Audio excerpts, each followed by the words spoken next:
बापरे शिकारीच्या बाबतीत तुझा पहिला बाप लय हुशार होता. हा, पहिला बाप. तुला काही मी बार बापाचा दिसतो का?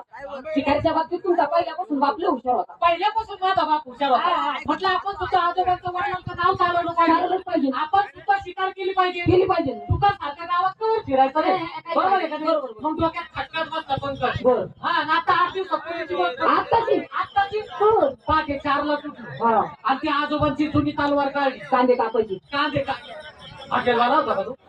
अरे शिकारीची तलवार होती. हॉटेलवाला होता तो. शिकारीची तलवार होती. हा. ती तलवार काढली. घोड्यावर बसलो. घोड्यात येत होतं ना? घोड्यात येत होतं. परवा किती चौकात मुलगा करून पडलो.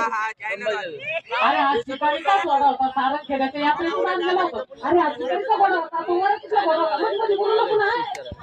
काय पण घ्यायचं नाही एक बाईट घ्यायचं लगेच डोक्यात खटका बसला. पहाटे 4ला उठलो. आजोबाची जुनी तलवार काढली. घोड्यावर बसलो. गेलो जंगलात शिकारीला. हो.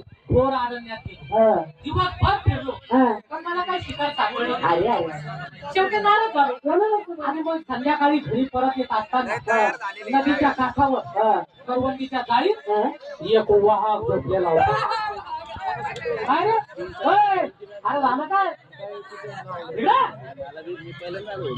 अरे वा तिथं होता ना. आणि एवढ्या नाही तर वाघ आला तर शिकार शिकार सम्राटीचा उभा नाही का? मागचा पुढचा विचार नाही केला. मांजरीच्या पावलानं त्या वाघाच्या पाठीमागून गेलो. तलवार काढला. तलवार याला काय झालं? काय रे कोणत्या तलवारीचा टोक फुटला का पाहिजे?